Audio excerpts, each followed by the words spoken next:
We will begin with Stephen Goff from the Washington Post. Greg, thanks for your time. Hey, Steve.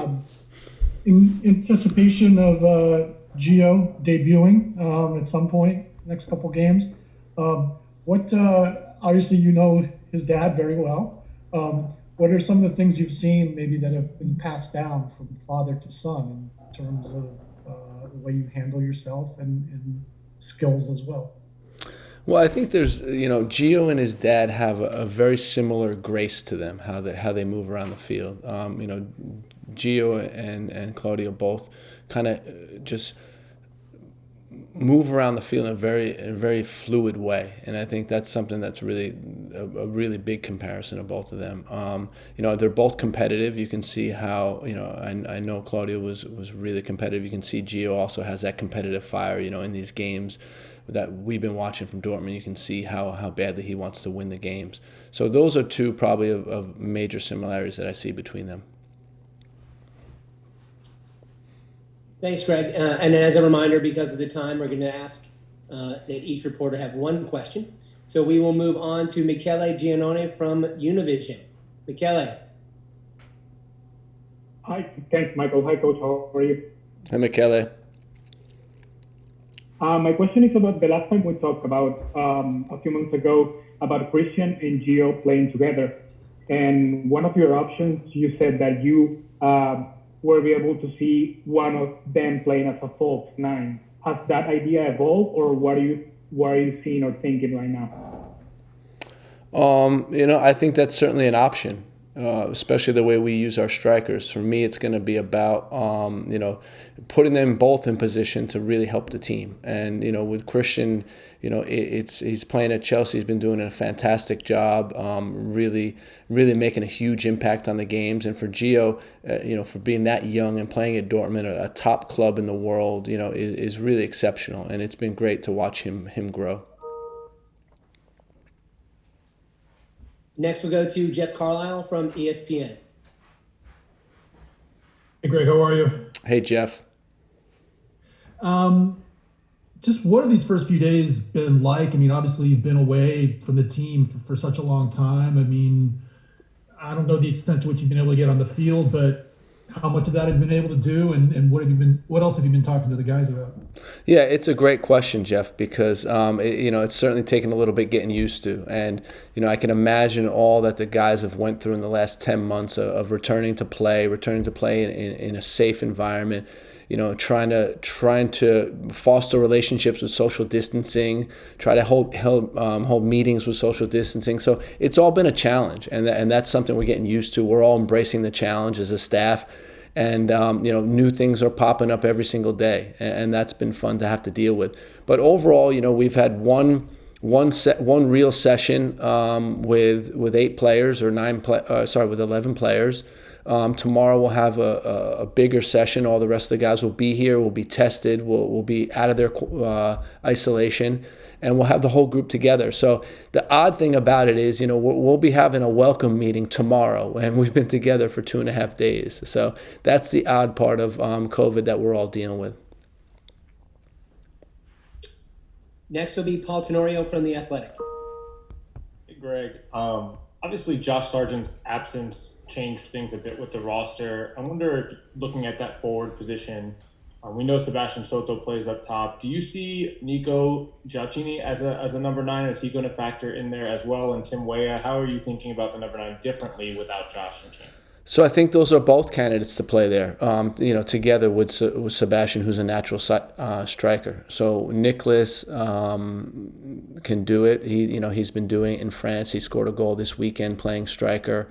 We know Timmy can do it as well. He's played there for his club at times. So, that's a possibility. There's also a possibility of using a false 9.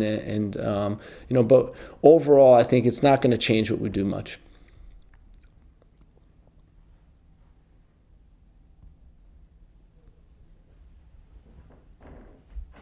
Sorry. Next, we'll go to Brian Strauss from Sports Illustrated.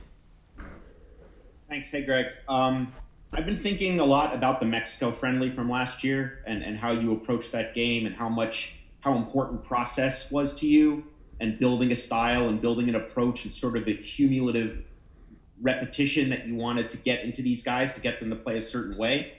And so I'm now curious, all this time later, how much of that potentially has been lost? Are you starting from scratch in a way? And there's also a lot of new players who've emerged over the past 14 months, like Gio, et cetera, who haven't been with you before. So is there catch up for some guys? Are you starting from scratch in a way, or are you maybe now coming up with a different approach and a different style that you want to implement?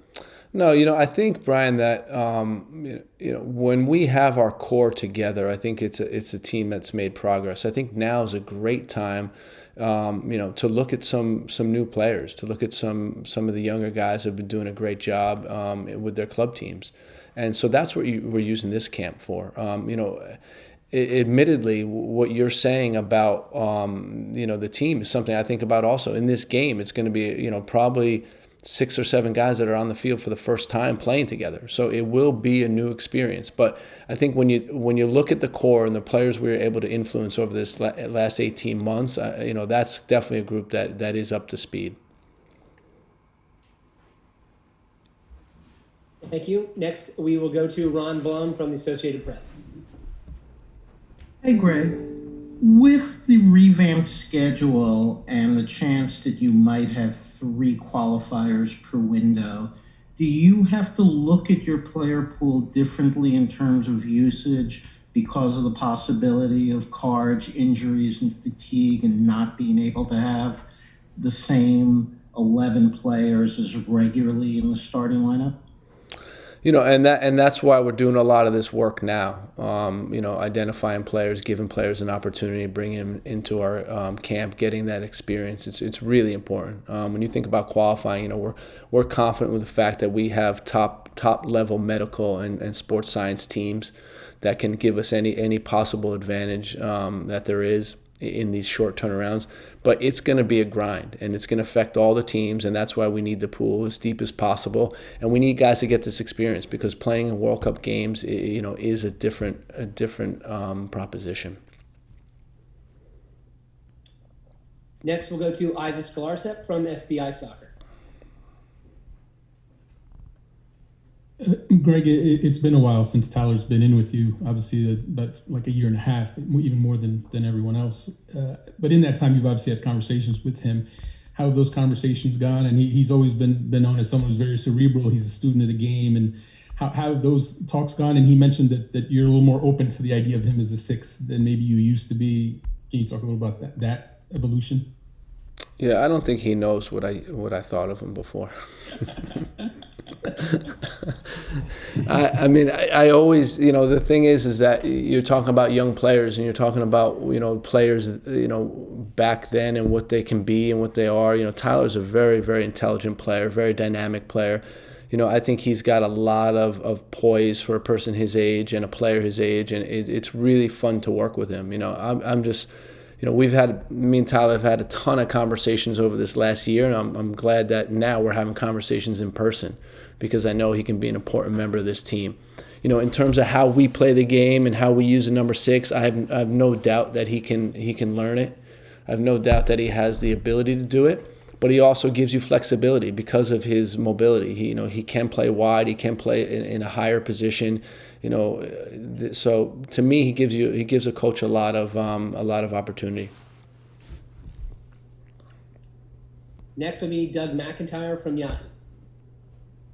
Hey, Greg, good to talk to you again. I wanted to piggyback on Brian's question a little bit and also ask you, or follow up on something you mentioned last week when you talked about, the youth on this roster, the speed, the ability to maybe play a higher line and more of a pressing game.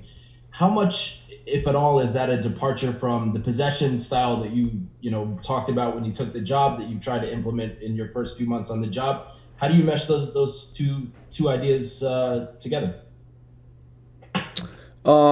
Listen, I think it's about, taking advantage of the quality that we have in the team. And what I mean is, are there times where we can be more aggressive pressing? I think I was very comfortable in a mid-block 4-4-2 before. We've talked about the transition from that into more of a 4-3-3 defending. There's no secret around that. And it's basically based on, the athletes that we have and the quality that we have. So I think when, during my press conference, when I got named coach, one thing I did talk about was the caliber of athletes we have and the fact that we can be aggressive. It won't change much in terms of us wanting to control the ball. It won't change much in terms of us wanting to use the ball to create goal scoring opportunities. And when we have guys that can do it. So, for me, it's just adding another layer to our group. I don't think it's changing it. Next, we'll go to Phil Blanche from the Press Association. Hi, Greg. Hey, Phil. I just wondered, there's been some criticism on this side of the Atlantic regarding why these friendlies are being played with sort of the backdrop of COVID. I just wondered what your thoughts were on that, especially as you haven't selected any US players. Yeah, Phil, it was complicated, right? I didn't select. We do have one U.S. player in camp, Sebastian Leggett, and we purposely didn't bring players from the U.S. due to the Major League Soccer playoffs. So that was a different issue. But I can certainly understand concerns, and what I'd say here is that every precaution is being taken. And when you look at the environment we're in here, a very secure bubble. There's testing every other day. There's pods that the players are put into that they're not supposed to have close interaction with other players. We're doing everything we possibly can. Our medical team was amazing, setting up all the protocols, and so I can understand concerns. And what I can tell you is that at least from our side of it, the players are in good hands, and this is something that I believe that we need to push through. We need to push through in a safe way, because I think it's about getting some control back. It's about getting international soccer back. Phil, we haven't played since last February, and we need to get back on the field. Next will be Leander Sherlockins. Hi, Greg. With all this young talent at your disposal that's pushing through in Europe and MLS, when you're standing at your whiteboard, sort of working through your rosters and your depth charts and everything, does it feel like choices are getting harder to make? Yeah, that's a good question. I think in theory choices are getting harder to make, right? But now it's about doing it on the field, and now it's about the young players taking advantage of this opportunity.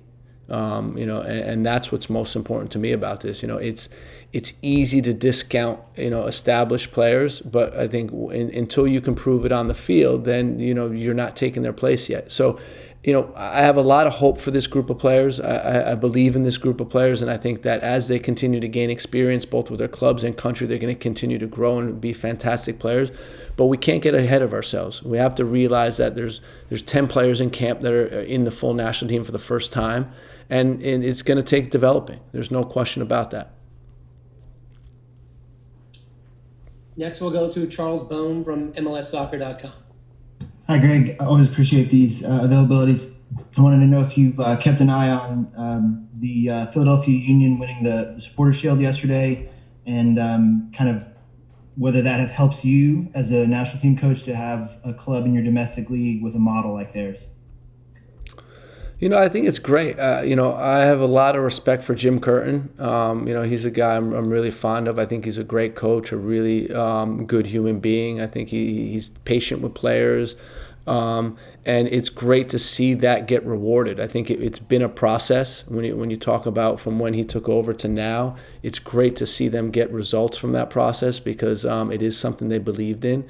And, when I think about the organization, when I think about the academy and what they invested in the academy, and now have those players performing on the field, it's special. It's a great feeling. I did watch the game. I thought it was a good win by them, and I'm excited to see what they do in the playoffs. But it is a good example of, sticking to a process, believing in the process, and then executing on it. Next, we'll go to Franco Panizo. Thank you, Michael. Hey, Greg. I just wanted to switch gears and ask you a little bit more about the defensive unit. Obviously, there's a lot of talk about Gio and Christian, Weston and Tyler. But how do you view the defensive group coming into this camp and giving everything that you've seen up to this point? You have Tim Ream in camp, who's the one player that's over 30 on this roster. So what do you think about the defensive unit? And kind of going with that, why wasn't Julian Araujo called into camp for this window? Thanks. So, Tim, we joke with Tim is that we brought him here to be a coach, not a player. It's crazy that how, his age compared to everyone else, but it's great to have Tim around, really smart soccer player, very capable soccer player. It's great to have his experience and his leadership in the group. We're very thankful for that.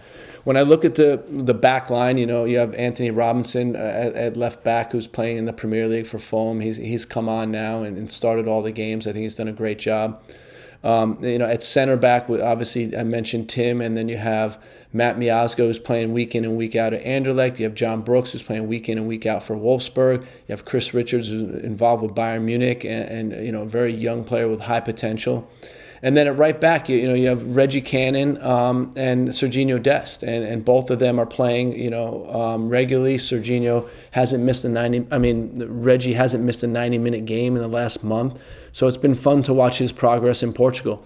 Julian's a guy that we're really high on. He's a big part of our youth programs. We think he's going to be a big part of the full team. And, it's unfortunate that he got the red card, but the idea was for him to play out the season with LA. And we contacted LA and talked about it, and that was the decision that was made. But he's certainly a guy that's in our plans. Next we'll go to Emily Olsen. Hey, Greg, thanks for taking the time. You mentioned your core earlier in this call, and you look at, say, Christian Pulisic, who is still day-to-day, but he's part of this camp. Tyler Adams said that shows that there's an environment around this group that wants to be there, wants to show up. When you look at your core, when you look at your Adams and even a McKennie and a Pulisic, what are you expecting from them this camp with all of the young guys coming in as well? As far as not transition, but a leadership and explanation role for some of the new guys. No, well, they are leaders of the team. Together with Tim Ream and Zach Steffen, they represent the leadership council of this team in this camp, and they've been very influential guys in the team. And what we're looking for from them is to share the experiences with the guys. We want to give these young players an experience of being on the senior national team. Excuse me. We think that's very important. And the culture starts with the players. The culture lives with the players, and I think it's really important that they're able to come into this environment and see how we operate and see how we work. We're looking at this as a long-term view. Some of these players that are in camp we may not see for a while, and they may take the process of going through other national teams that we have. But it's really important for us to connect these national teams together and give players opportunity when they deserve it. Our last question will go to Nicholas Mendoza from NBC Sports. Hey, Greg. Appreciate having you here. Just had a question about, this is your first time since, the social upheaval that we've seen. And I know you mentioned, not being happy, with the status quo and the national team as a vehicle for change. I was just curious, your feelings on the responsibility that you have here, and knowing that you're on a stage and going to set an example. I know it's something you've always been comfortable with, but obviously it's a little bit different in the red, white, and blue. No, it is. And I think, that's a great question. And one thing I'd say is that we went through a process together with the players. We explained to them, steps we're taking as an organization, which I think is really important, first of all. But the second thing we did is just listen. And, we listen to some of the great things that our players are doing, and we stand behind them 100%. And, we talked about potential ways to activate in this camp. And we wanted to know that we're behind them 100%. And I think that's the important message, a message of support. And, we're certainly here to give that. And, I believe this is, part of it does come organically from the players. Part of it is player driven. And we're here to support all their efforts.